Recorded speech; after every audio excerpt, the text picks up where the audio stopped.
Ito ay Sony. Ay, WH ka. Yan, Sony WH 100 XM5 headset. Ay, astigo, diba? Yayamanin ang cover. Okay, so buksan natin. 360 reality audio, high resolution audio, 30-hour battery, noise cancelling. Sony WH. Ang bagong labas na. Actually, compatible for iPhone, iPad, Alexa, Google. Okay, Google. Actually, binili ko to. Hindi ko pala siya chinek kung compatible sa iPhone. Buti na lang compatible. So, ayan yung kanyang packaging, guys. Ang ganda, diba? Lagay yung open. Open daw. Oh my God. Sisirain mo ba? Sira. Oh no. Parang ayoko siyang sirain. Ganyan. Talaga kailangan open.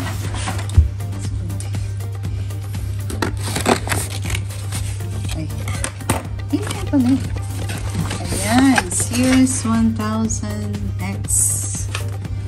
Ayan. Tapos paano ba ito? Op.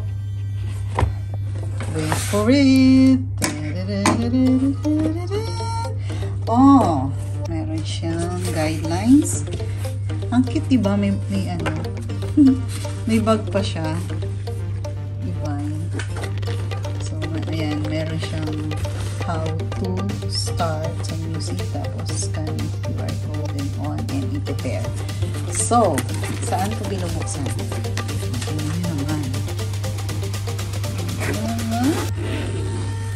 Nananatin.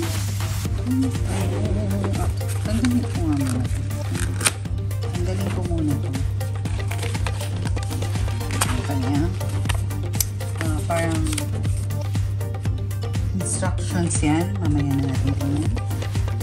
So, ayan. May zipper, no guys? May zipper. May zipper. And big reveal. Da-da-da-da-da-da. Oh, yayamanin yan, guys. Actually, nabigla ako ng bili dito. AirPod kasi dapat ang bibiling ko. Pero parang gusto ko naman ng bago.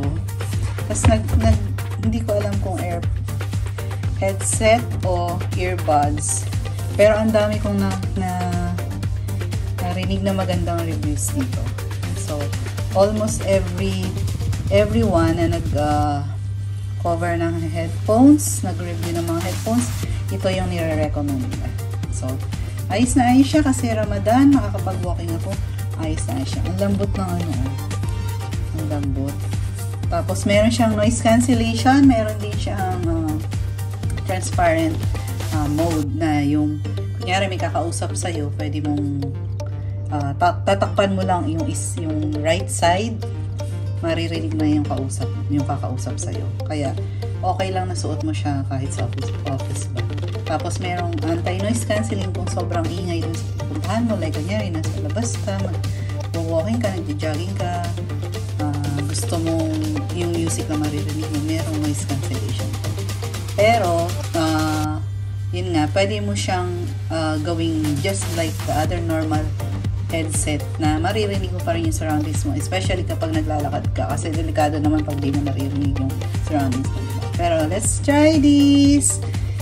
Excited na ako. Yung kulay niya sabi silver, pero ano, matte silver siya.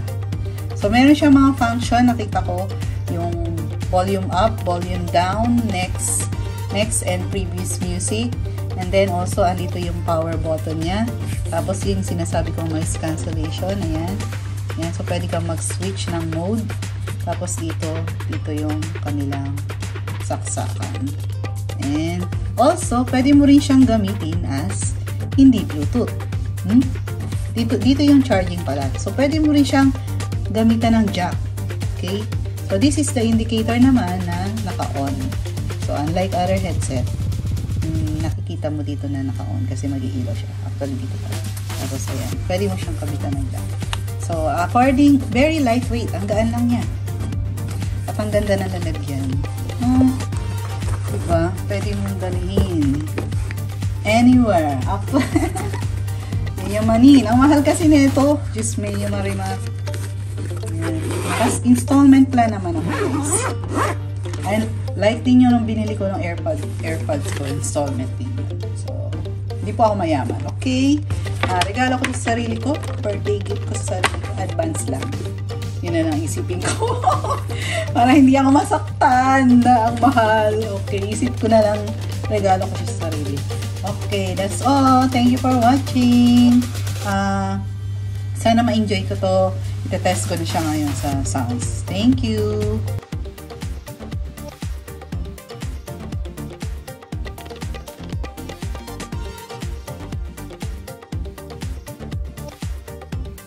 So, eto, bumili din ako ng earbuds para naman kapag nasa office. Kasi, syempre, hassle naman kung suot ko yung headphones sa office, diba? Hindi naman ako makakausap ng mga kasama ko.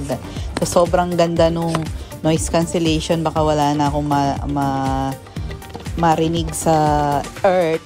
Kaya, eto, bumili ako ng maliit na earbuds. Ayan, maganda siya. Ang ganda ng packaging na halos pareho nung nung headphones, although wala naman siyang bag, pero cute. Meron din silang ayan, ang liit lang ng earbuds. So yung green light meaning charge siya. So pag yan nawala, ibig sabihin low battery na siya. So ang liit lang ng buds. So dito sa box mayroon siya kasama, andyan yung kanyang wires, USB na pang charge. At meron din silang mga silicone buds para pwede mong palitan, pwede mong gamitin according sa size ng loob ng tenga mo. Kasi iba-iba naman tayo ng size ng tenga. So, ayan lang yung laman ng kanyang box. Yan, wire saka yung buds. So, almost the same feature to ng headphones. Pareho sila. Pwede mo silang controlin through the Sony app. At pwede kang magtimpla ng equalizer. Okay. Disadvantage lang nito ay parang feeling ko malalaglag siya sa tenga ko. Hindi siya makapit. Yun lang. Pero maganda. That's all. Thank you.